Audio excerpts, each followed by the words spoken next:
Alors, bienvenue à cet épisode extrêmement important de 1. Ton parcours de vie, mais 2. de ton périple, les tableaux croisés dynamiques, qui sont un outil d'analyse dans Excel très fascinant et très impressionnant.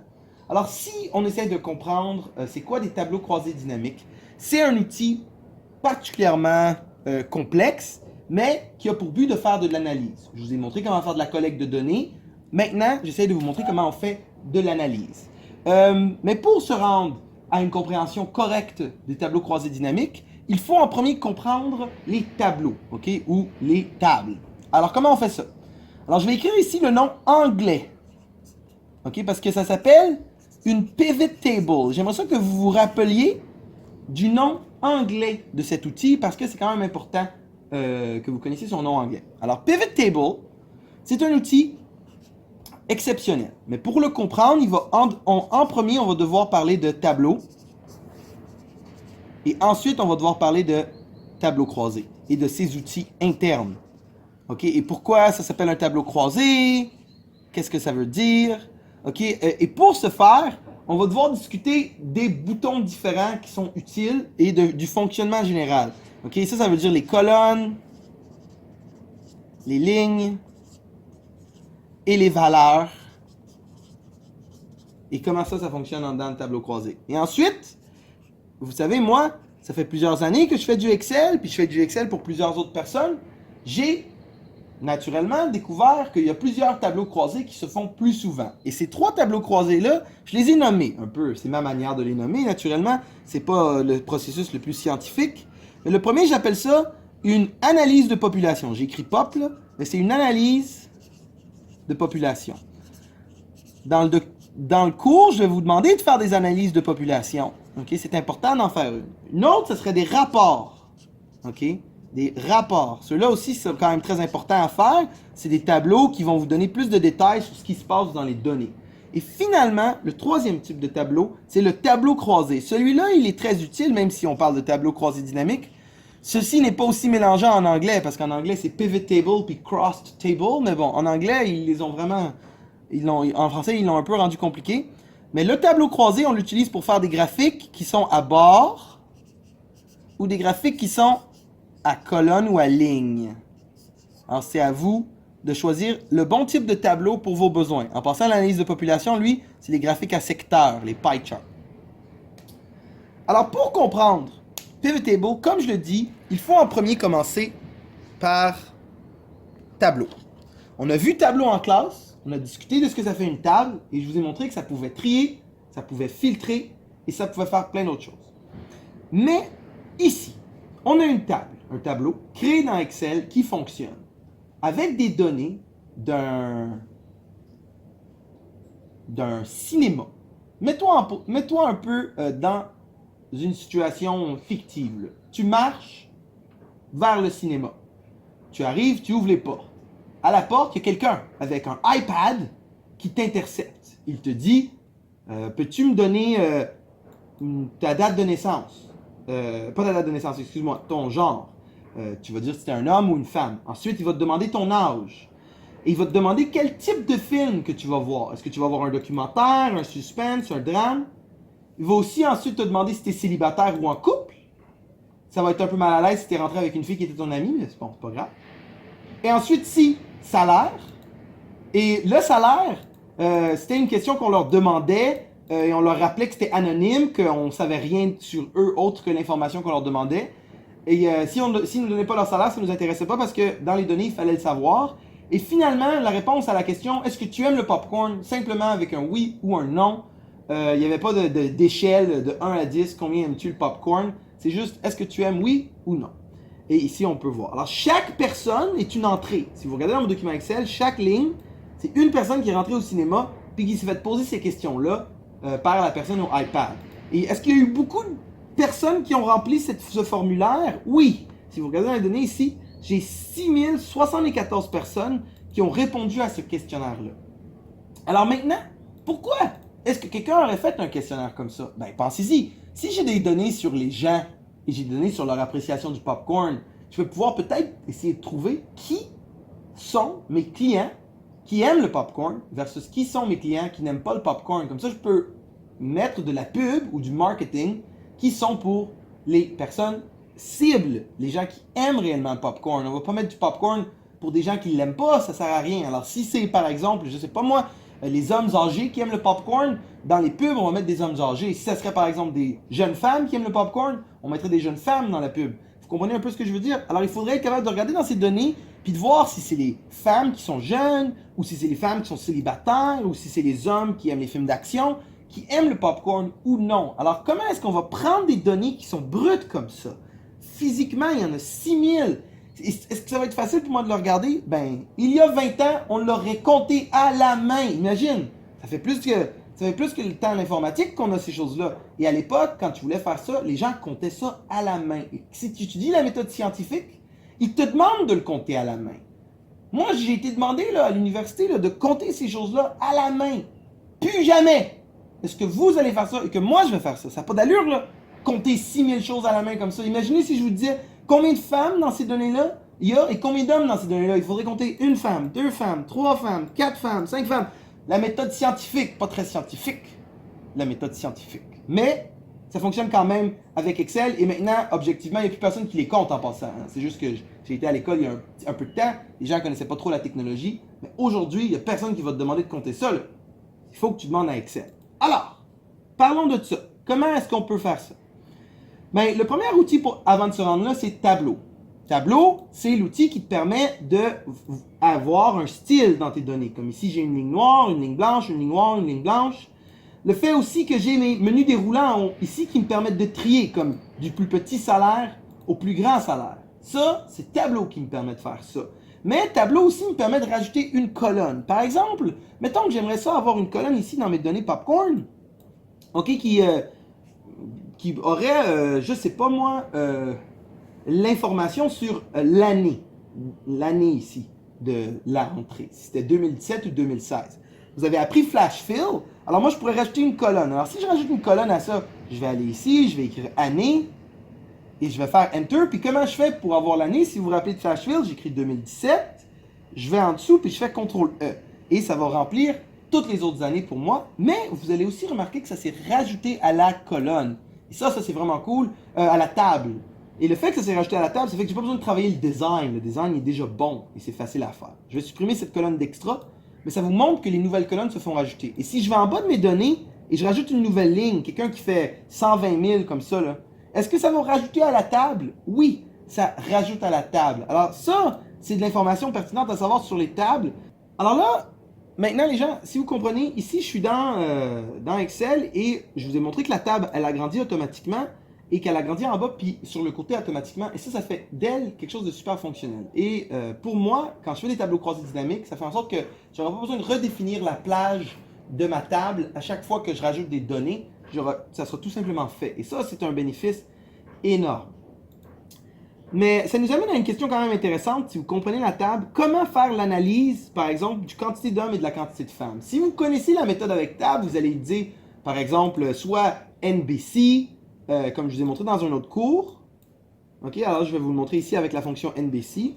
Si j'écris femme, puis j'écris homme, je peux aller ici, puis écrire la fonction égale nb.si, ouvre la parenthèse, la plage, c'est toute la colonne C, le critère, c'est femme, oups, etc., la plage, point virgule, le critère qui est femme, ferme la parenthèse, et 3005 c'est le bon chiffre, je descends par en bas, 3068, ça veut dire que j'ai 3005 femmes et 3068 hommes. C'est un chiffre assez égal. Et ça, c'est parfait.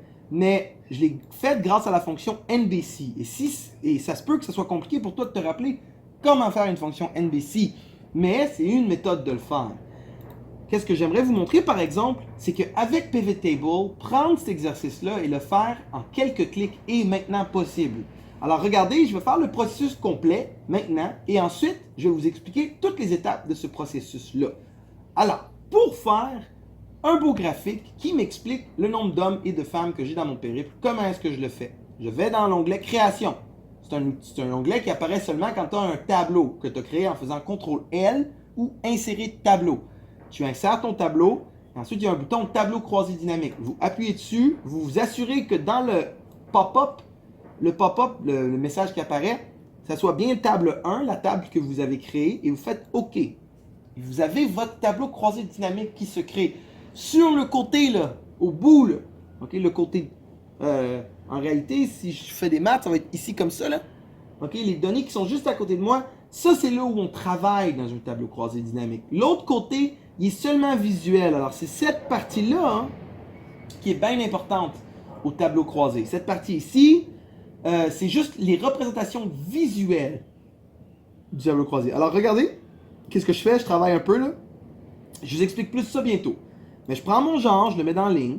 Je prends mon genre, je le mets dans valeur. Et regardez ce que j'ai trouvé. Les mêmes chiffres qu'avec mon NBC. 3005 femmes, 3068 hommes. Là, j'aimerais ça faire un beau graphique. Regardez ici, j'ai analyse, graphique croisé. Je clique sur graphique croisé et je peux choisir par exemple un graphique à secteur et lui qui me plaît par exemple. Je fais OK.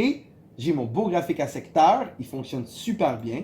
Je peux ensuite aller ici puis l'éditer mon graphique. Regardez, il y a ce petit bouton ici que j'aime beaucoup du nouveau Excel qui me permet de choisir différents styles de graphiques, incluant certains avec des pourcentages, comme celui-là par exemple. Et là, j'ai les pourcentages. J'aime pas trop le bout total, alors je le clique et je fais quoi? Delete. J'aime pas le fait que c'est écrit nombre de genres ici, alors je fais un clic droit et je peux faire masquer tous les boutons champs sur le graphique. Et là, regardez, j'ai un beau graphique ici qui a 51 et 49% pour me montrer que le ratio homme-femme, il est égal. Peut-être j'aimerais ça qu'il soit écrit femme et homme dans les labels. Alors là, c'est un peu plus compliqué. Pour faire ça, je vais cliquer sur la légende et je vais l'enlever en faisant delete. Mais je vais aller sur les labels et quand je vais être sur les labels, je vais faire un clic droit et je vais faire mettre en forme les étiquettes de données. Et en faisant ça, il y a une autre fenêtre qui ouvre, autre que mon tableau croisé, qui me demande qu'est-ce que je veux. J'aimerais que ce soit le nom de la série, non, le nom de la catégorie. Et vous voyez, c'est écrit homme-femme dans les boîtes comme ça. Et j'ai fait un super beau graphique à diagramme que je peux sauver si je veux comme template. Regardez, je vais faire ça, sauvegarder, enregistrer comme modèle. Et là, je l'enregistre comme modèle, comme secteur bien fait. Là, je l'ai. Et là, mettons que je voudrais refaire un autre graphique, pas pour le genre. Ça serait très rapide. Je pourrais aller ici. Je vais fermer ça là. Création, tableau croisé dynamique. OK. Je ne vais pas utiliser genre cette fois-ci. Je vais utiliser, par exemple, le statut relationnel. Et là, j'ai les deux. J'ai mis statut relationnel en ligne, statut relationnel en valeur. J'ai les données. Il y a 3090 célibataires.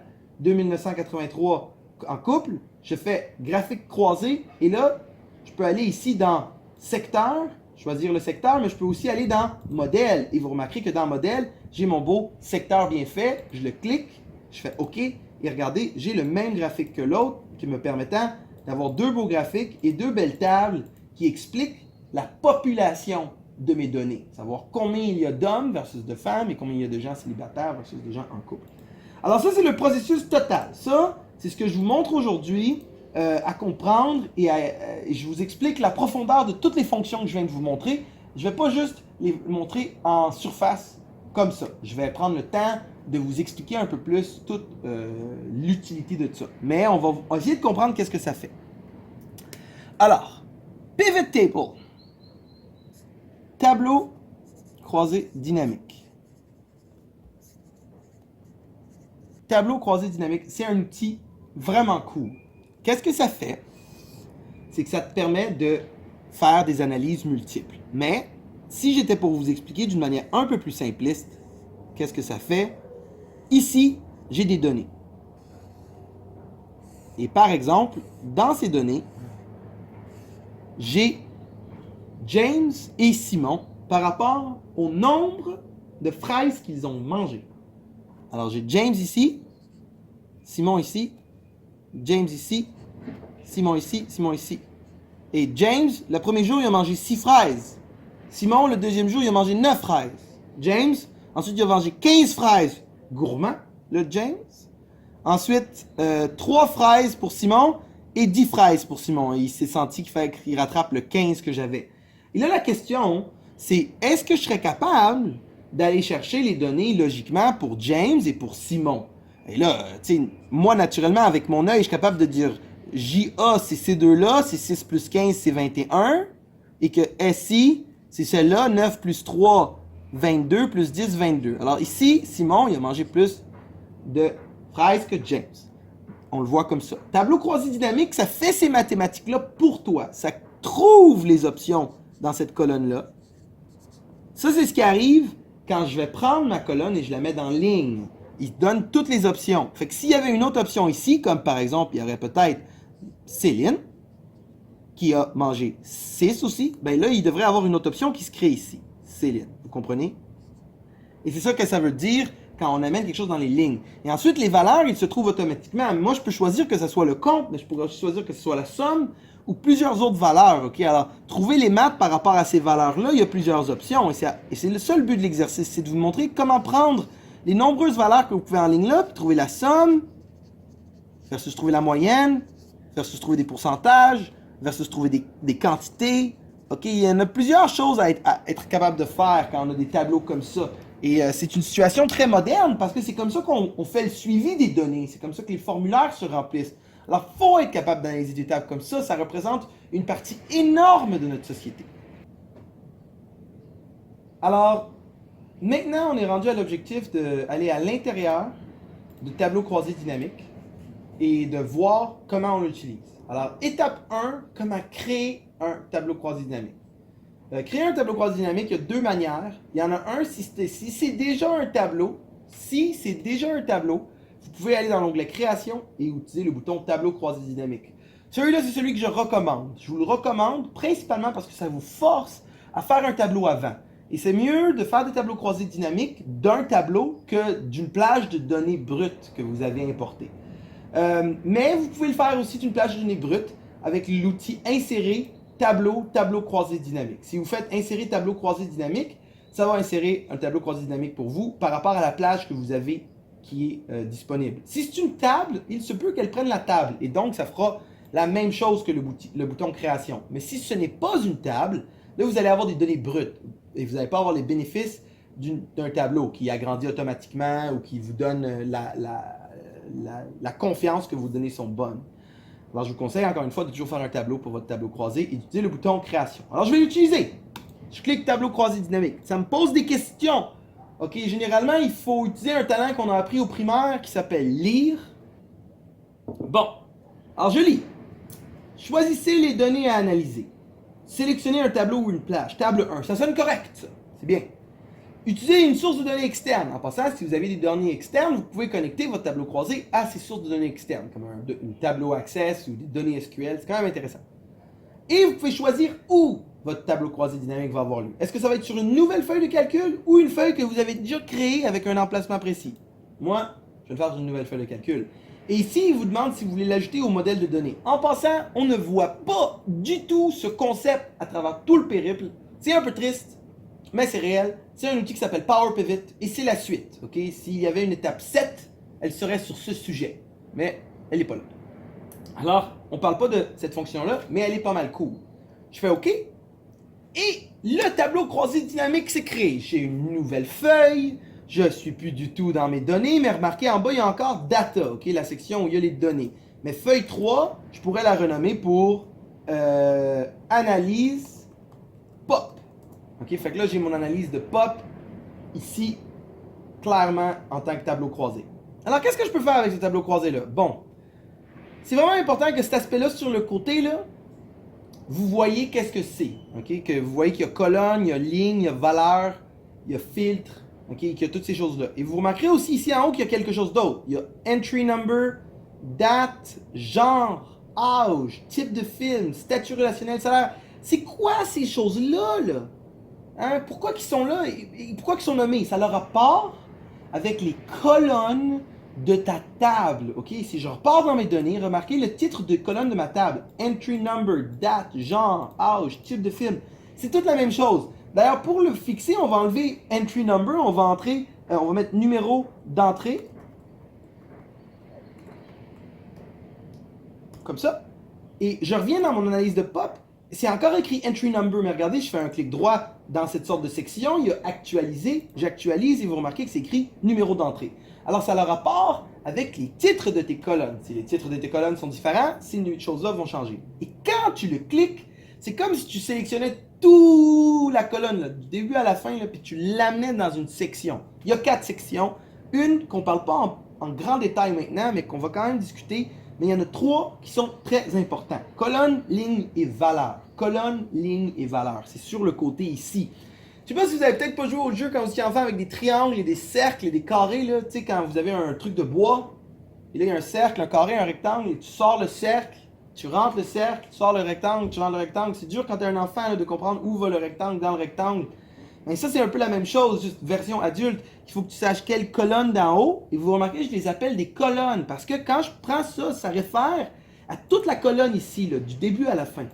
Je prends toute la colonne et il faudrait que je l'amène dans une de ces boîtes-là pour voir ce que ça fait. Alors, discutons de ce que ça fait, ces choses-là. Alors, en premier, généralement, ce qu'on fait, c'est qu'on définit les lignes et les valeurs. OK, en premier, ce qu'on fait, c'est qu'on définit les lignes et les valeurs. Pas les valeurs, excusez-moi. Les lignes et les colonnes. Pas les lignes et les valeurs. Les valeurs, on fait ça après. OK? Pourquoi est-ce qu'on fait les lignes et les colonnes? Parce que les lignes et les colonnes s'occupent de produire la disposition de notre table. OK? La disposition de notre table. C'est bien important, ça. Parce que il n'y a pas de manière pour toi de savoir des valeurs sans savoir à quoi tes valeurs réfèrent. Okay? Alors, si tu fais juste dire, moi, je veux savoir le pourcentage, c'est important de savoir le pourcentage de quoi. Okay? Alors, il y a des questions à répondre là-dedans. Alors, les lignes et les colonnes, c'est ça ce qui fait ça. Ça fait la disposition des données. Okay? Et comment est-ce que ta table, la disposition aussi de ta table, ça te définit quelle valeur nous intéresse. Alors, dans ce cas-ci, pour le premier exemple, on va s'intéresser au loisir. Okay? Alors, au type de film. Alors, vous voyez ici, je prends type de film et je l'amène dans ligne. Je prends type de film, je l'amène dans ligne. Et regardez ce qui se passe quand j'amène type de film dans ligne. Ça crée action, comédie, documentaire, drame, horreur, international, suspense. Ils sont tous là l'un après l'autre. Alors, quand tu prends une colonne et tu l'amènes dans ligne ou dans colonne, je sais que c'est mélangeant. C'est ça que c'est pareil. Alors, quand je prends une colonne et je l'amène dans ligne et colonne, qu'est-ce qui se passe? OK, ça produit une liste unique d'options qu'il y a dans la colonne. Et parce que dans type de film, il y en a 7, ça m'a donné 7 options. Mais dans genre, là, il y a combien d'options dans genre? Il y a homme et il y a femme. Homme et femme. La société n'est pas tout à fait d'accord avec ça en ce moment, puis on est en train de vivre une certaine révolution sociale sur le concept qu'il y a peut-être plus qu'un genre, mais dans mes données, à moi, il y en a juste 2. Alors là, ici, j'enlève type de film et je rajoute genre. Je ne sais pas si vous avez vu comment j'ai enlevé type de film. J'ai juste pris puis je l'ai enlevé comme ça. Je prends genre et je l'amène comme ça. Et là, vous voyez, j'ai homme et femme. J'ai juste 2 options parce qu'il y a juste 2 options dans genre. Alors, c'est ça qui est intéressant de ligne et de colonne, c'est que ça va chercher toutes les options uniques qu'il y a dans une liste. Si je repars dans Data là, et je vous montre par exemple les salaires, est-ce qu'il y a une variété de salaires? Oui, il y en a vraiment beaucoup de salaires différents. Alors, si je vais dans mon analyse de POP et je prends salaire et je le mets dans ligne, qu'est-ce qui va se passer? Ben, ça va être infini d'options, là. Regarde, là. C'est infini, là.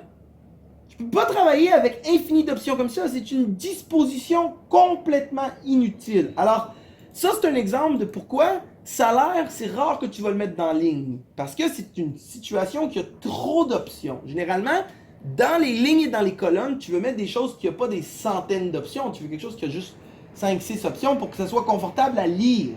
Alors, qu'est-ce que tu peux faire si ça t'arrive? OK? La plupart du temps, dans le cours, je vous enseigne à travailler ici à droite. Là. OK? Pas dans les données. Mais une seule chose que je vais vous demander de faire, c'est si vous voulez faire des groupes de salaires, vous pouvez faire un clic droit et vous pouvez faire grouper. Et là, ça va vous demander de faire des groupes, vous voyez, début à fin. Alors, je vais dire que le premier salaire, c'est 10 000 et le dernier salaire, c'est 80 ou 105 000. Et ils vont être séparés par des groupes de 15 000. Vous voyez, c'est ça que j'ai écrit ici. Là.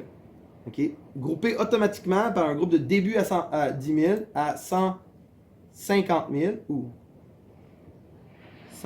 105 000, pas 150 000, 105 000. De 10 000 à 105 000 par groupe de 15 000. Je fais OK et regardez, vous voyez, j'ai réussi à créer des étiquettes de lignes séparées par le groupe que j'ai créé, rendant ça un peu plus plaisant d'utiliser une colonne comme salaire parce que j'ai pas les 7000 options, j'en ai pas mal moins. Alors ça, c'est pour discuter de lignes et de colonnes et leur utilité en tant qu'outil de disposition de table. Ok, ça nous permet de faire de la disposition de table. Chose à savoir par rapport à la disposition qu'on peut produire, il y en a plusieurs qui sont intéressantes et je vais vous les montrer les différentes, mais pour vous donner une petite idée de ce que ça peut faire, je pourrais prendre par exemple les types de films. Vous voyez, j'ai les types de films, action, comédie, documentaire, drame, horreur, international et suspense.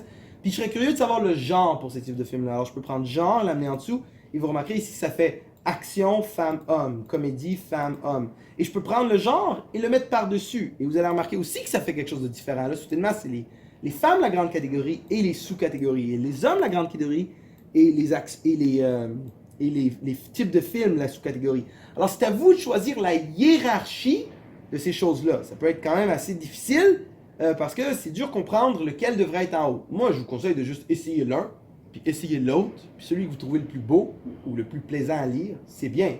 Généralement, il y a quand même une fonction scientifique. Mais moi, je ne suis pas votre prof de science, là. Right? Moi, je suis votre prof d'Excel, puis je vous apprends que les deux existent. Mais sachez que scientifiquement, il y a un concept à ça, là. Il y a des valeurs indépendantes, des valeurs dépendantes. Il y a des choses à respecter pour que votre processus soit complètement scientifique. Mais sachez que Pivot Table ne va pas s'assurer que votre processus est scientifique pour vous. Là. Il va le faire. Et si ce n'est pas scientifique, il va le faire quand même. Alors, il y a une petite nuance à avoir par rapport à tout ça. Là. Alors ici, j'ai genre et type de film. Mais peut-être que je suis curieux de ne pas avoir genre et type de film. Je serais curieux d'avoir type de film. Et popcorn, oui, non. Ouais, vous voyez, je prends popcorn. Et là, c'est écrit action. Non, il n'aime pas le popcorn. Oui, il aime le popcorn. Non, il n'aime pas le popcorn. Oui, il aime le popcorn. Etc., etc. Alors là, ça fonctionne quand même bien, ça, les lignes. Est-ce que les colonnes, ça fonctionne de la même manière? Oui. C'est juste que ça va faire à place des lignes qui vont remplir, ça va rentrer des colonnes. Alors, si par exemple, je prenais genre et je le mettais dans la colonne, vous voyez que ça fait homme, femme en haut et action, comédie, documentaire sur la gauche. Puis alors, ça change un peu les choses, mais ça ne change pas tant les choses, ultimement. Alors, vous avez, je pense, compris qu'est-ce que ça fait des lignes et des colonnes dans tableau croisé dynamique. Ça permet de définir les titres qu'ils vont avoir sur tes lignes et les titres qu'ils vont avoir sur tes colonnes de la table. Ça ne te permet pas de définir cette section ici, okay, qui va s'appeler les valeurs. Okay, cette section où il y a l'information, cette section où il y a les chiffres. Okay? C'est la section aussi où il faut que tu décides si tu veux la somme, la moyenne, okay, et qu'est-ce qui t'intéresse dans tout ça. Alors,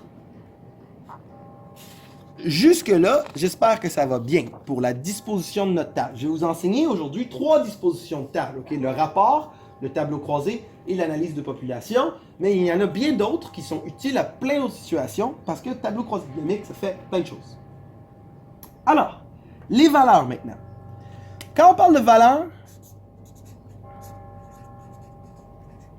dans tableau croisé dynamique, on parle de 3 choses. Okay? On parle de type de fonction, on parle de format des numéros. Okay? Est-ce que c'est des dollars? Est-ce que c'est des pourcentages? Est-ce que c'est des dates? Finalement, on parle de pourcentage de choix. Okay? Ça veut dire que tu peux dire que tu veux la note vue différemment, le nombre vu différemment, comme un pourcentage d'un total, ou le pourcentage d'un sous-total, ou l'index de quelque chose. Okay? Alors ça, c'est les 3 choses que les valeurs dans le tableau croisé dynamique peuvent faire pour nous. Okay? Les fonctions, les formats et les pourcentages de choix ou comment la valeur elle est perçue, elle est vue. Alors, je vais faire une disposition simple. La disposition que je vais choisir, c'est type de film. Alors ici, dans le type de film, j'ai action, comédie, documentaire, drame, horreur, international et suspense. Alors, posons-nous la première question par rapport à ces choses-là qui est combien de gens aiment action? Combien de gens aiment comédie? Combien de gens aiment documentaire? Combien de gens ont vu des drames? Est-ce qu'il y en a qui sont plus populaires que d'autres? Est-ce que tout le monde aime également tous les types de films?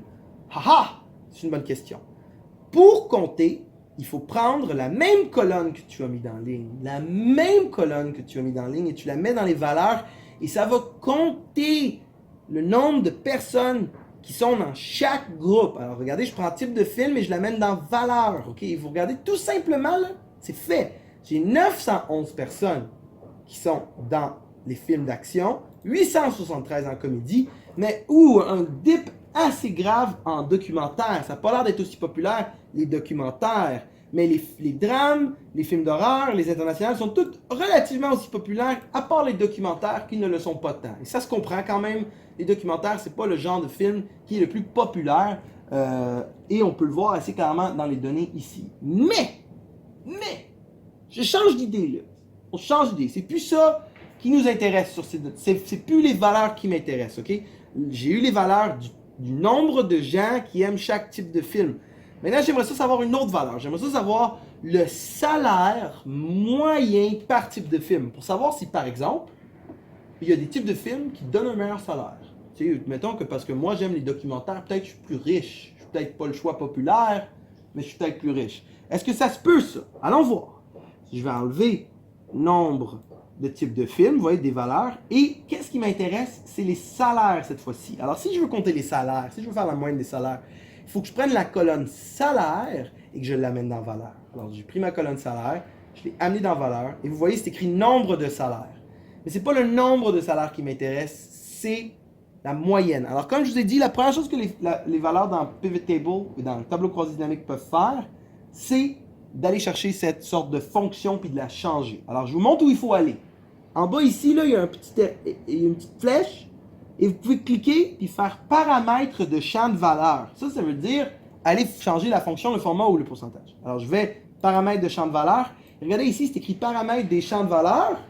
Comment je peux modifier ça? Est-ce que c'est la somme que je veux? Non, c'est la moyenne. Alors, je choisis moyenne et je fais OK, mais vous voyez, c'est écrit moyenne des salaires. Peut-être que je peux juste écrire salaire moyen. Je sais pas, je pense que c'est mieux que moyenne des salaires. Et je fais OK. Et là, regardez ça, comment c'est cool. J'ai les salaires moyens qui sont beaux, ils sont bien écrits. Bien écrit, c'est à débattre, hein, ça. Avec beaucoup de virgules. C'est peut-être un peu irritant, toutes ces virgules. Moi, je suis irrité par toutes ces virgules. Je ne sais pas si vous êtes irrité par toutes ces virgules, mais moi, clairement que ça m'irrite. Alors là, qu'est-ce que je fais avec ces virgules-là? Comment je les enlève? Peut-être que vous allez utiliser ce que je vous ai appris dans les premiers cours. Puis sachez que ça ne serait pas mauvais, ça fonctionnerait. Je pourrais par exemple prendre le signe de dollar ici, l'ajouter et ça enlèverait beaucoup des décimales. Je pourrais utiliser ces deux numéros-là pour les enlever. Ça fonctionne. Mais ce n'est pas idéal. J'utilise CTRL Z pour revenir en arrière. CTRL Z, raccourci quand même utile. Et je vais aller ici sur la section que je vous ai dit, les paramètres des champs de valeur. Je vais dans paramètres des champs de valeur et ici il y a format de nombre en bas. Je ne sais pas si vous le voyez.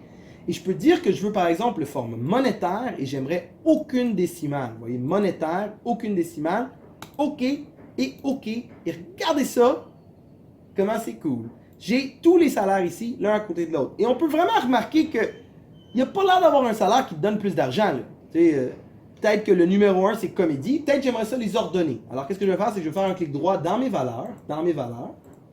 Et je peux faire trier du plus grand au plus petit. Et là, regarde ça. J'ai le plus grand, 44 000, au plus petit, qui est 42 000. Ça me donne une claire vision de comédie fait plus d'argent. Mais de 44 000 à 42 000, je sais pas si c'est une différence assez considérable pour vraiment dire que écouter des comédies, ça te rend plus riche. C'est une petite différence et pas immense. Mais un peu plus. Alors là, c'est cool. J'ai réussi à faire ça. J'ai réussi à avoir les salaires moyens. J'ai réussi à avoir ces choses-là. Mais maintenant que j'ai vu les salaires moyens, je suis peut-être intéressé de savoir une autre pièce d'information. Par exemple, l'âge moyen. Peut-être qu'il y a un âge moyen pour ça. Là, est-ce qu'il va falloir que j'enlève le salaire moyen pour avoir l'âge moyen? Ben non. Tu peux avoir plus qu'une valeur. Sachez que, petit point, là, peut-être ça doit flasher dans l'édition vidéo, là. Mais avoir deux lignes et avoir deux valeurs, ou avoir une ligne et une colonne et avoir deux valeurs, ça fait pas de sens. Généralement, tu as plusieurs lignes et plusieurs valeurs, ou tu as une valeur, une ligne et une colonne. Je répète ça, généralement, tu as plusieurs lignes et plusieurs valeurs, ou tu as une ligne, une colonne et une valeur. Ça arrive rarement que tu as comme deux lignes, deux colonnes, quatre valeurs. Ça, là, c'est quelque chose qui arrive jamais, là. Alors, rappelez-vous qu'il y a des modes, ok? Soit que c'est une ligne, une colonne, une valeur, soit que c'est plusieurs lignes et plusieurs valeurs. Les autres, c'est très rare qu'on en a besoin. Alors là, je rajoute une autre valeur. Comme vous voyez, j'ai juste une ligne, j'ai pas de colonne. Si j'avais une colonne, je ne rajouterais pas une valeur. Mais puisque j'ai pas de colonne, je me permets. Puisque j'ai pas de colonne, je me permets. C'est quand même une drôle de phrase, ça. Ça n'a pas rapport, hein? Faire des pivot tables, il faut avoir de la colonne pour faire ça, là. Wow! Fait que là, ici, j'arrive, je prends... à place de salaire, je prends âge et je l'amène. Ça me donne somme d'âge. Comme je voudrais la somme des âges. Je vous ai montré que vous pouvez aller faire ça ici en bas, paramètres des champs de valeur. Une autre méthode que j'aime bien, c'est double-cliquer le titre. Vous voyez ici, c'est écrit somme des âges. Je double-clique le titre. Oh là là, j'ai le truc. Je peux choisir moyenne. Je peux aussi, à ce moment-là, faire format nombre et dire pourcentage. Non, nombre, c'est juste un nombre. Et j'enlève les décimales. Fait que là, je vais faire la moyenne des âges. Et à la place de faire moyenne des âges, je vais écrire âge moyen. Ça va être moins long. Je fais OK et voilà. Et vous pouvez voir que les âges moyens, c'est la même pour tous les films. Fait que littéralement, il n'y a pas l'air d'avoir de préférence d'âge pour les types de films. 43 ans, c'est l'âge moyen pour tout le monde. Ça veut dire que tous les types de films sont à peu près la même âge pour tout le monde. Il reste juste une dernière chose comme sujet de conversation. C'est comment changer en pourcentage de choix. Alors là, je reviens à l'option où j'ai une troisième valeur. Je remets type de film en premier. Vous voyez, c'est écrit nombre de types de films. Mais je trouve ça dur de comprendre par rapport au total combien de pourcentage que ça représente. Ça veut dire que le 911, là, c'est combien de 6000? Et le 573, c'est combien de ce 6000? Alors, pour faire ça, il suffit de double-cliquer le titre ou aller en bas ici et faire paramètres des champs de valeur. Et vous n'allez pas changer la synthèse des valeurs, vous allez afficher les valeurs différemment. Alors, je vais les afficher en tant que pourcentage du total général. Je clique pourcentage total général, je clique OK, et regardez maintenant, c'est un beau pourcentage. J'aime pas que ça soit écrit nombre de types de films, là. Je vais juste écrire pourcentage de gens. Là, vous remarquerez que c'est écrit pourcentage de gens avec le pourcentage, et je peux voir que seulement que documentaire est en dessous de 10%, toutes les autres sont entre 14 et 16%, faisant en sorte que c'est pas mal égalitaire pour tout ça. Et j'ai un pas pire document qui me montre une seule conclusion, vraiment, que peu de gens aiment les documentaires, la plupart des gens aiment les autres films, mais que toutes les autres affaires sont pas mal standardisées. Mais j'ai été chercher mon information. Ça, c'est ça qui est cool. Alors j'espère que vous avez trouvé ça intéressant, cette manière de regarder les données dans Pivot Table. Maintenant, la suite que je vous montre, les trois types de tableaux croisés populaires, qui sont l'analyse de population, ensuite le tableau croisé dynamique, le tableau croisé et le rapport. Et avec ces choses-là, je vais aussi me permettre de vous montrer comment faire des graphiques de manière cool dans Excel et comment est-ce que vous avez les graphiques que vous avez besoin. Bon, il est temps qu'on parle des trois tableaux croisés dynamiques les plus utilisés. Cette explication aura pour but de mettre un peu plus de concret sur cet outil parce que je t'ai montré ce que ça faisait. J'ai donné une grande explication de la plupart des outils centraux de tableau croisé dynamique qu'il faut que tu comprennes. Maintenant, on va essayer de l'appliquer dans des situations un peu particulières et ça va aussi me permettre de te montrer quelques fonctions supplémentaires qu'il y a en dedans de tableau croisé dynamique. Alors, allons faire ça. Parlons du premier type de tableau croisé. La première chose, j'y appelle ça une analyse de population. Okay? Puis la raison pourquoi je continue à dire ce terme-là, c'est parce que dans le périple, c'est le terme que j'utilise. Alors, il faut comprendre ça. Dans le monde de la Terre, c'est comme ça aussi qu'on fait une analyse de population, là. J'ai pas changé la roue, mais il y a d'autres choses qui se font avec cette méthode-là. On pourrait aussi appeler ça un compte d'occurrence. Un compte d'occurrence ou une analyse de population. Dans les deux cas, c'est la même chose. Le processus d'une analyse de population, c'est que toi, tu as des données, okay, longues ou pas longues, qui définissent, par exemple, le genre de tes participants. Okay, comme on l'a là. Et quand tu as plusieurs fois quelqu'un comme ça, souvent, il va falloir que tu dises, est-ce que dans mes données, c'est égal le nombre d'hommes et le nombre de femmes? Parce que vous comprenez que si j'ai des données et il y a 90% hommes dans mes données et il n'y a que 10% femmes dans mes données, que la conclusion, je ne peux pas dire que c'est pour la société. Je ne peux pas essayer d'élargir ma conclusion à la société si mes données, c'est juste des hommes. C'est pour ça que dans les analyses statistiques, c'est très important de s'assurer que les données que vous avez représentent le plus possible la société. Ça veut dire que dans ton sondage, qui sont tes données, il faut que ça soit représentatif de la société. Et si dans ton sondage, les données ne sont pas représentatives de la société, tu ne peux pas vraiment faire des conclusions qui élargissent à la totalité de la société. Tu ne pourras que dire une définition générale. Alors, c'est important d'être capable de faire une analyse de population pour, à la fin, avec des données comme ça sur les genres, être capable de produire un diagramme qui va nous montrer la séparation. Comme de fait, je vous l'ai déjà montré comment faire ça. Mais là, je vais vous l'expliquer un peu plus en détail, comment produire une analyse de population totale, parce que dans le périple, vous n'avez besoin d'en faire une. Alors, comment est-ce qu'on fait cette analyse de pop? Ah ben, c'est assez simple. Tout ce qu'il faut faire pour produire une analyse de population, c'est qu'il faut que tu aies une ligne et une valeur. Pas deux lignes et pas deux valeurs, pas trois lignes et pas trois valeurs, pas trois lignes et une valeur. Une ligne, une valeur. Comme ça que tu fais le tableau croisé. Une fois que tu as une ligne et une valeur, il suffit de produire le graphique et tu l'as. Et généralement, la ligne et la valeur sont la même. Okay? La même chose. Si c'est genre, tu mets genre dans ligne et tu mets genre dans valeur. Okay? La même.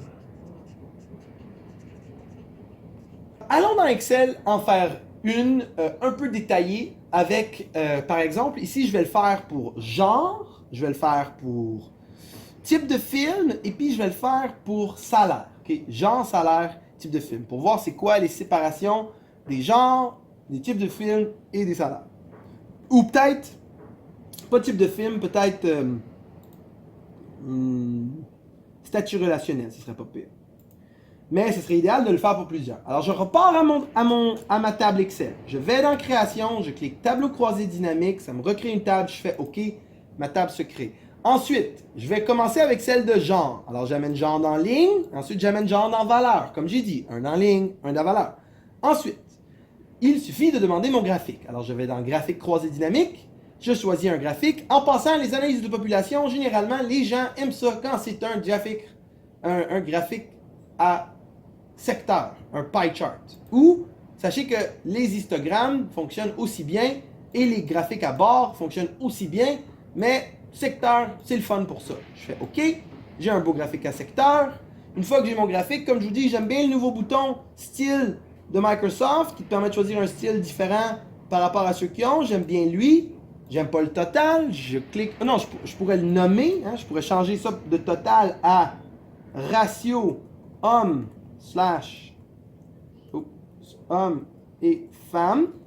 Et là, j'ai le titre. Je pourrais enlever le nombre de genres ici pour le faire masquer. Et regardez, j'ai mon graphique. Mais j'en veux pas juste un graphique comme ça. Parce que pour prouver mon point, j'en ai besoin de plusieurs graphiques comme ça. Alors j'ai besoin d'un autre tableau croisé. Regardez, je prends ce tableau croisé-là, je le copie, je vais en dessous et je le colle. Et ensuite, j'ai un second tableau croisé. J'ai copié-collé comment en passant? Hein? Comment j'ai copié-collé? CTRL-C, CTRL-V. Si vous êtes rendu à cette partie du cours et vous n'êtes pas encore en train de copier avec CTRL-C, CTRL-V, là, sachez que je ne suis pas fier. Mais si vous êtes en train de faire CTRL-C, CTRL-V, c'est bien. Continuez. C'est important de dire des raccourcis. Alors, j'ai femme et homme, mais je vous ai dit que ça m'intéressait aussi de savoir le statut relationnel. Alors, je vais enlever genre ici, je vais enlever genre ici, je vais prendre statut relationnel en bas, puis je vais rajouter statut relationnel ici. Et là, vous voyez, j'ai les deux. Fait que là, qu'est-ce que je fais? J'ai juste besoin de refaire le graphique. Mais si j'essaye de faire le même, là, qu'est-ce qu'il faut que je fasse? Il faudrait que je sauvegarde l'ancien pour que je reproduise le même. Alors, je vais ici, je vais dans, je pense, création. Non, oui, dans création. Ah oui, c'est vrai, ici et puis là. Alors, je vais dans le graphique, je fais un clic droit, je fais enregistrer comme modèle. Je vais le sauvegarder comme secteur pop. Pop.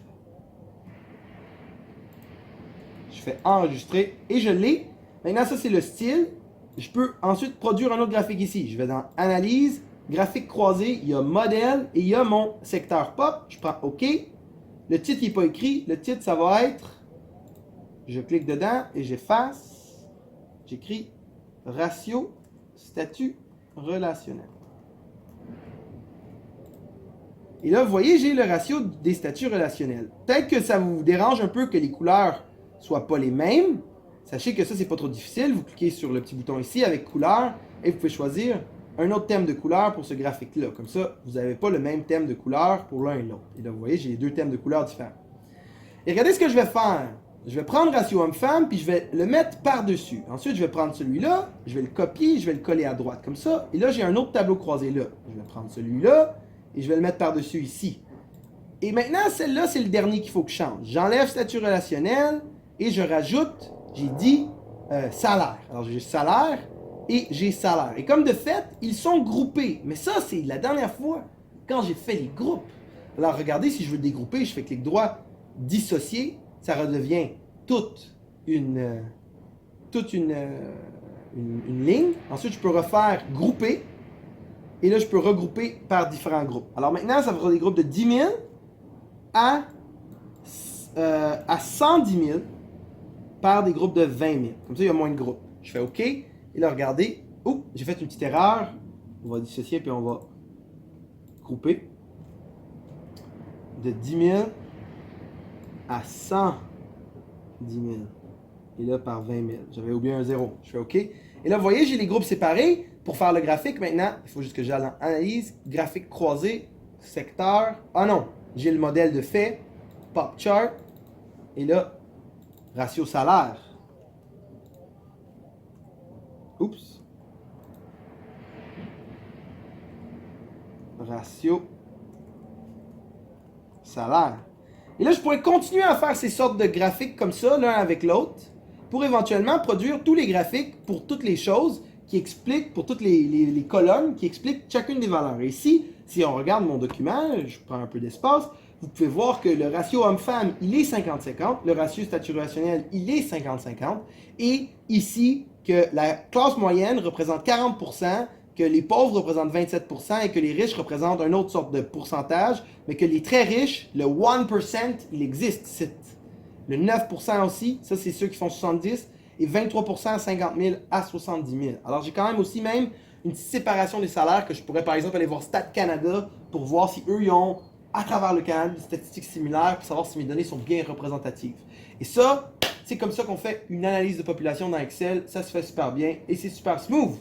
Ensuite, on fait le prochain type de tableau. Okay? Le prochain type de tableau, ça a un nom bien épeurant. Okay? Et c'est un nom que j'ai choisi, pas parce que c'est juste ça que ça fait. Hein? C'est un peu plus que ça, là, la gang. La raison pourquoi j'ai choisi ce nom-là pour ce tableau-là, c'est parce que ça arrive souvent dans la vie qu'on a un patron. Et que notre patron, il nous donne la tâche générale de prendre les données et de produire un rapport. Moi, quand il me demande cette question, ça me rend fou. Je me dis, ah, quel rapport tu veux? Tu veux-tu que je te produise une analyse de population, un rapport financier, un rapport de dépenses, un rapport de catégorie? Quel rapport que tu veux? Et là, mon boss, il me regarde avec des yeux de James, t'es fou! Fais juste faire un rapport! Et là, je suis comme, merde, un rapport. Et là, je réalise lentement que lui, il n'a aucune idée de ce qu'il veut. C'est pour ça qu'il me demande un rapport. Alors là, moi, je fais une décision sage. Je choisis de faire un rapport en premier et ensuite je lui montre pour voir si c'est bien le rapport qu'il veut. Alors j'ai comme trouvé ce sorte de rapport Excel général qui satisfait la plupart de mes boss, tout de moins, et de mes clients, quand ils me demandent ces rapports de table. L'idée d'un rapport de table, c'est qu'il t'informe sur le maximum de données par rapport à tes données. Et dans ce cas-ci, l'analyse intéressante, c'est si les gens aiment le popcorn ou non. Okay? Et il y a d'autres informations comme le type de film qui est aussi pas mal intéressant, comme s'ils aiment les documentaires ou le genre et toutes ces informations pertinentes. Il faut choisir quelles qui nous sont pertinentes. Alors quand on fait un rapport, il n'y a pas de graphique. Généralement, un rapport, c'est juste une table qui synthétise l'autre longue table en une petite table bien synthétisée. Comme ça, ton boss, il n'a pas besoin de lire 6000 lignes de données, il a juste besoin d'en lire 20, puis il comprend les 6000. Alors, comment est-ce que tu fais un rapport de 6000 lignes de données en 20 lignes de données? Alors là, ça, c'est cette manière-là. Alors, dans Pivot Table, qu'est-ce qu'il faut faire? C'est qu'il faut mettre 1 à 3 lignes. OK? Quand on faisait les graphiques croisés, quand on faisait les analyses de population, c'était toujours une ligne. Mais dans les rapports, c'est 1 à 3 lignes. Et dans les valeurs, c'est toutes les valeurs intéressantes. Et ça, c'est dur. Parce que vous devez juger de quelles valeurs sont intéressantes. Et ce jugement-là, il a fait beaucoup d'erreurs dans notre parcours scientifique et historique. Le fait qu'on choisit des choses qui sont intéressantes. C'est là où le biais vient dans notre analyse. Et qu'est-ce qu'on va faire? On veut pas, là, on est des humains, là, on a des faiblesses, là, puis ça, c'est une de nos faiblesses. Alors ici, je vais recréer un tableau croisé dynamique pour produire un rapport. Et en passant, mes deux lignes qui sont intéressantes à l'analyse, c'est popcorn oui non et type de film. Alors je vais mettre type de film, puis je vais mettre popcorn oui non. Et là, vous remarquez qu'est-ce que ça va me donner? C'est action, non oui, total. Comédie, non oui, total. J'aimerais ça que oui soit first. Alors tout ce que je vais faire, c'est que je vais prendre oui, je vais aller sur la bordure, sur le curseur de mouvement. Je vous ai appris ça dans curseur et interface. Et je vais le monter en haut. Et là, vous voyez, toutes les oui sont rendus en haut de non. C'est ça que je voulais. J'aime pas que les totales soient là. J'aimerais ça que la ligne de total soit là. Ça, je peux faire ça dans création. Et je peux dire sous-total affiché en haut du groupe. Et là, vous regardez, les tout-totales sont enlevés. J'ai généré de l'espace. Alors, je suis quand même content de ce que j'ai généré. Et là, je vais rétrécir ça un peu pour qu'on voit tout bien. On voit tout bien. Maintenant, j'ai choisi mes deux lignes pour mon rapport. J'ai dit qu'il faut rajouter maintenant toutes les valeurs intéressantes. Alors, qu'est-ce qui pourrait être intéressant ici à savoir, dépendant de mes données? Alors, chaque donnée a des choses différentes. Alors, par exemple, la première chose que j'aimerais savoir, c'est probablement juste le compte. Combien de gens en action disent oui, combien de gens en action disent non. Alors, vous voyez, je mets type de film. Comme je vous ai dit, tu mets la même chose, ça le compte. Et là, je peux voir que 911 films d'action, 541 oui et 370 non. 873 comédies. Et là, vous voyez, c'est bien écrit. Mais j'aime pas que ça soit écrit nombre de types. Je voudrais juste écrire quantité comme ça. Ok, c'est un peu plus élégant. Mais est-ce que la colonne s'est rétrécie? Elle a changé de style? Vraiment pas super, qu'est-ce qui vient de se passer. Alors, regardez ce que je peux faire. Je peux aller ici dans valeur, paramètres de champ de valeur, et je change nombre de types de films en haut ici pour quantité, comme ça. Et c'est écrit quantité. Mais j'aimerais ça maintenant avoir les pourcentages à côté. Ok, que ça soit pourcentage de lui puis de lui par rapport au sous-total par an. Alors ici, c'est pas difficile, j'amène type de film. J'ai encore la section, je vais dans nos paramètres de champ de valeur. Ici, je vais changer à pourcentage du type. Ok, parce que c'est le pourcentage du type. Alors je vais ici dans affichage et je vais pourcentage du total de la ligne. Si je ne me trompe pas. Non, je me suis trompé. Pourcentage du total de la colonne. Okay. Alors, vous voyez ici, ça représente 15%. Et ça ici, ça représente les pourcentages de lui. Mais moi, j'aimerais ça que ça soit 100% et que ça ici, ça soit 50 puis 40 ou quelque chose comme ça. Alors, comment est-ce que je fais ça? Ça, c'est pas la même option. Dans afficher les valeurs, c'est pas total de la colonne, c'est de la ligne par an. Si je fais ça, hein, regardez, c'est écrit 15% ici, mais ça, c'est 59 et 40. Ça veut dire que je vois mieux la séparation entre mes groupes.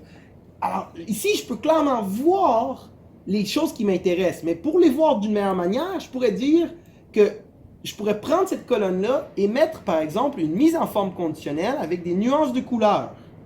OK? Et vous voyez, si je mets, par exemple, une mise en forme conditionnelle avec une nuance de couleur, ben, ça fonctionne assez bien. Mais les titres, les sous-titres, ils sont affectés. Alors, c'est un petit problème de le rendre beau comme ça, là. Fait que, tu sais, en ce moment, avec contrôle, je fais une sélection un peu fancy, puis peut-être que je suis capable de faire une belle sélection comme ça. Et regardez qu'est-ce que j'ai fait. Là, vous voyez que quand c'est jaune-jaune, c'est assez égalitaire. Mais si c'est rouge-vert, comme documentaire, on peut voir que dans documentaire, il y a pas mal plus de gens qui aiment pas le popcorn que de gens qui aiment le popcorn. Puis dans drame et dans international, c'est les seuls qui ont des conclusions. Les autres sont jaunes. C'est pas mal moins inquiétant.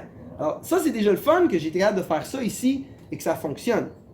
Mais peut-être, je serais curieux de savoir s'il y a aussi des différences de salaire par rapport à ça ou des différences d'âge. Alors, je vais amener mon âge et je vais aussi amener mon salaire qui me donne mon nombre et mon somme. Mais dans ce cas-là, c'est pas le nombre qui m'intéresse, c'est la moyenne. Je vais écrire salaire, sal moyen comme ça. Et je vais changer le format nombre pour que ça soit monétaire, sans décimale. Je fais OK et OK. C'est fait. Somme des âges, je vais écrire âge moyen, c'est moins long. Je vais dans format nombre. Attendez, il faut que je fasse moyenne aussi. Il faut que j'écrive âge moyen, mais fasse moyenne en premier. Et ensuite, il faut que j'aille le format nombre qui est nombre sans décimale. Parce que les décimales, c'est le calvaire. Je fais OK. Et là, regardez, j'ai l'âge moyen et le salaire moyen. Et on peut voir ici que des fois, il y a des variations d'âge et des variations de salaire. Comme par exemple, dans les films d'action, il y a 541 personnes qui aiment le popcorn et 40% qui n'aiment pas le popcorn, ça veut dire qu'il y a plus de gens qui aiment le popcorn qui n'aiment pas le popcorn, mais aussi, c'est des gens plus pauvres qui aiment le popcorn dans cette condition-ci. C'est quand même intéressant. Puis ici aussi, c'est des gens plus pauvres qui aiment le popcorn. C'est intéressant qu'est-ce qui se passe, mais pas dans les films internationaux. C'est quand même, je trouve, très fascinant qu'est-ce qui se passe ici avec les données dans les choses. Alors là, j'ai produit un rapport. Je pourrais donner ça à mon boss et lui, il aurait un rapport. Mais peut-être que lui, il est quand même intéressé de savoir des choses comme par exemple par rapport au genre et par rapport au statut relationnel. Alors c'est là que tu rajoutes des filtres. Ok. Alors soit que tu rajoutes le filtre de cette manière, que tu mets genre dans filtre et qu'en haut ici, tu as un petit filtre genre qui te permet de choisir le genre que tu veux. Et là, les données vont être adaptées au filtre que tu choisis. Ça, c'est pour les femmes. Ça, c'est pour les hommes. Vous voyez, ça change quand même considérablement. Ou vous pouvez être encore plus cool que ça et rajouter des slicers. En français, ça s'appelle des segments. Alors, je choisis insérer un segment ici. Et vous voyez, j'ai des segments, j'en ai plusieurs. J'ai date, j'ai genre, j'ai âge. Ils sont cool. Et dans ce cas-ci, j'ai dit genre et statut relationnel. Je les ajoute. Ils sont là, ils sont pas pires. Je les rétrécis, je les rends un peu plus esthétiques. Comme cela. Peut-être je change la couleur de un, puis je change la couleur de l'autre pour qu'on soit le fun. Et regardez ce que ça fait. Ici, si je choisis femme, ça filtre les données pour les femmes. Si je choisis homme, ça filtre les données pour les hommes. Si je choisis célibataire, ça filtre les données pour les célibataires. En couple, c'est en couple. Alors, je peux voir les femmes en couple ou les femmes célibataires. Et regardez comment les données changent par rapport à ce que je clique grâce aux segments. C'est vraiment cool les segments. Il faut aller dans Analyse, insérer un segment. Et regardez, je vais juste aller dans Insérer. Je vais prendre une forme ici comme ça. Je vais la dessiner par-dessus. Oups, voilà. Et je vais faire ça comme ça. Je vais écrire du texte dans cette boîte qui est rapport d'analyse. Rapport d'appréciation de popcorn dans notre cinéma. Fait que j'ai fait ma boîte titre. J'ai remarqué que j'ai pas fait une cellule combinée. J'ai fait une boîte titre. Je choisis un style de boîte qui me fait plaisir. J'en cherche un là. Peut-être le bleu comme celui-là. Je l'aime bien. Et on va revenir à l'accueil. Je vais agrandir la taille de ma police. Je vais la mettre en gras et en italique. Puis je vais enlever ce calibri I2. Et je vais mettre TW si j'en ai. CN, tiens, comme ça. Condensé. Comme ça, je peux l'agrandir encore un peu. Et voilà! J'ai fait le rapport d'appréciation de popcorn dans notre cinéma et j'envoie ça à mon boss. J'ai dit, t'aimes-tu ça? T'aimes pas ça? C'est quoi ton problème? Et il me garde au courant de comment faire les modifications. Et voilà, vous savez faire un rapport dans Excel par rapport à des données. Je vous rappelle que tout est joué dans le fait de rajouter des lignes et des valeurs. Okay? Aucune colonne. Plusieurs lignes, plusieurs valeurs. En réalité, toutes les valeurs intéressantes. Et c'est fait. Bam, bam, bam. Ça, c'est fait. Nous avons clenché la dernière affaire. Alors, ça, c'est analyse pop. Ça, c'est rapport. Et finalement, il reste le tableau croisé. Le tableau croisé, que je vais écrire TC comme ça, est utile principalement pour faire des graphiques comme celui-là. OK, avec des barres de différentes couleurs. Ou comme celui-là. Avec, encore une fois, des barres de différentes couleurs. Ou celui-là. OK, avec des flèches de différentes couleurs. Si vous comprenez ce que je veux dire. Alors, cela est ce qui définit un tableau croisé. Et un tableau croisé, ça a presque toujours la même structure. Ça, c'est une ligne. Hein, encore une ligne. Et pour la première fois, une colonne. OK, il n'y a pas de L, il y a un de L. Et, une valeur. Okay? Dans StarCraft, on appelle ça la stratégie 1-1-1. Dans Excel, c'est la stratégie 1-1-1. Et c'est elle qui te permet de faire, pas de valeur, pas S, qui te permet de faire ces sortes de graphiques-là. Alors, considérons que j'aimerais un graphique qui montre l'appréciation du popcorn par, je sais pas moi, groupe d'âge. OK? Par groupe d'âge. Alors, comment est-ce que je fais un graphique qui montre l'appréciation du popcorn par groupe d'âge? Comme ça, en bas, il y a les groupes d'âge. Laissez-moi vous montrer un peu le graphique que je recherche ici. Alors, ici, comme ça, en bas, il y a les séparations. Ça veut dire que 10 à 20, 20 à 30, 30 à 40. Et dans ça, il y a une barre qui dit oui et une barre qui dit non. Une barre qui dit non, une barre qui dit non. Dans chacun d'eux, une barre qui dit oui, puis une barre qui dit non. Et ce graphique-là, pour voir s'il y a plus de oui ou non par groupe d'âge, est-ce que c'est faisable? Encore une fois, je vous rappelle que quand vous voulez faire un graphique qui ressemble à l'air de ça, il faut faire le tableau croisé. 1, 1, 1. Pas 2, 2, 2, pas 2, 2, 1, pas 2, 2, 2, pas 2, 9, 9, 1, 1, 1. OK. Excusez-moi, ça me fâche.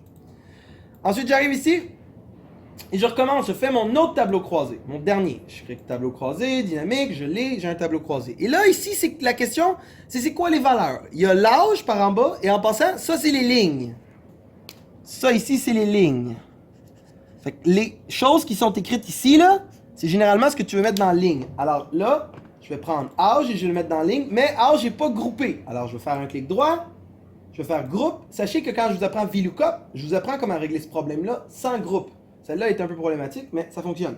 Alors de 20 à 70 par groupe de 10. Et là, j'ai tous les groupes de 20 à 70 par groupe de 10. Ensuite, il y a une séparation ici, oui-non. Ça, c'est ce que tu mets dans la colonne. Ce qui sépare tes deux, c'est ce que tu mets dans ta colonne. Ça, c'est popcorn, oui-non. Alors là, j'ai oui-non, là. Et qu'est-ce qu'il faut que je sache? C'est la quantité. Celle-là, c'est facile. La quantité, c'est juste la même valeur que tu mets ici. Alors, je vais mettre âge ou popcorn. Dans ce cas-ci, je vais mettre popcorn.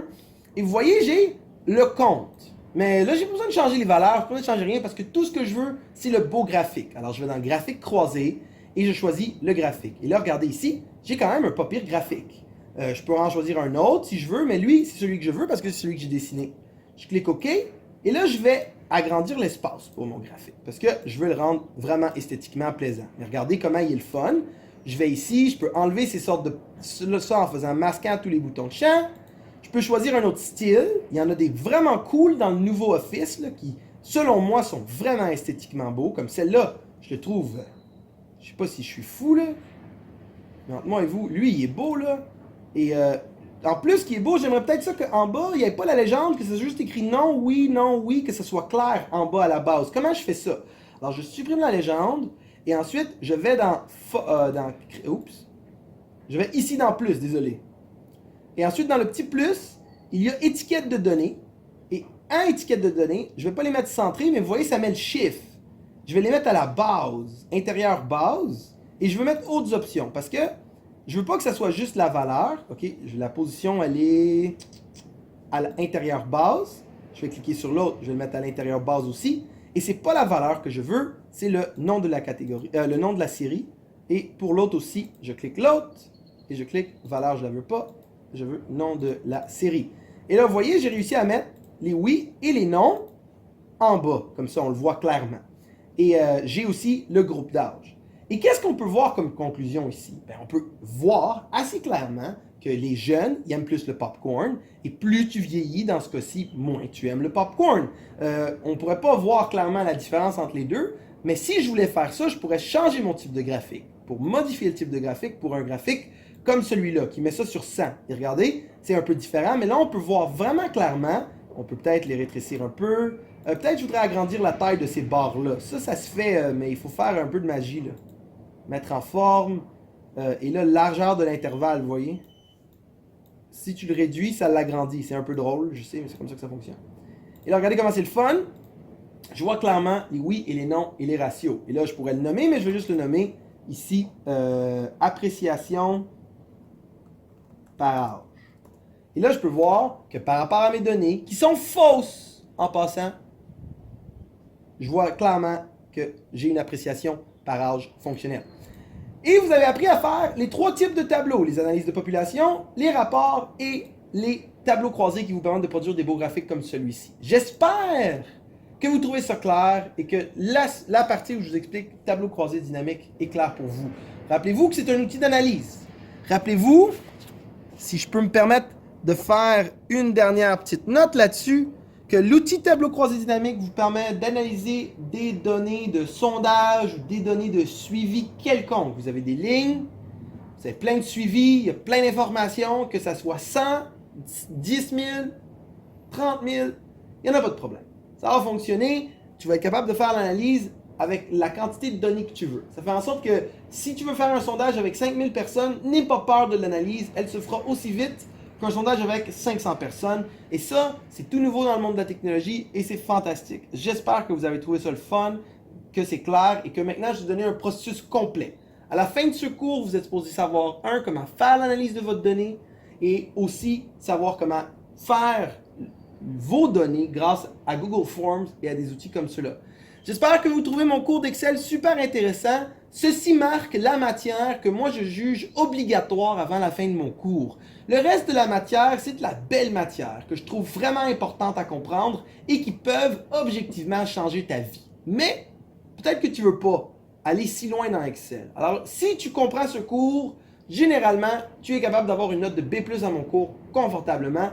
Sinon, bonne chance, c'est difficile d'avoir une bonne note sans la compréhension de tableau croisé dynamique ou en anglais pivot table. Bonne chance dans les exercices. Si vous avez besoin de mon document que j'ai utilisé pour le cours, il est disponible. Je vais aussi essayer de vous donner le document avec les réponses que j'ai produites pour que vous puissiez regarder comment je l'ai fait, un peu de tout. Et ça devrait vous permettre de faire vos propres tableaux croisés puis de comprendre l'exercice par vous-même. Est-ce que ça va tout le monde? Bonne chance. J'espère que ça va être clair. Passez une belle après-midi et une belle journée. Et peut-être même écouter le prochain vidéo sur les fonctions Excel avancées. Salut!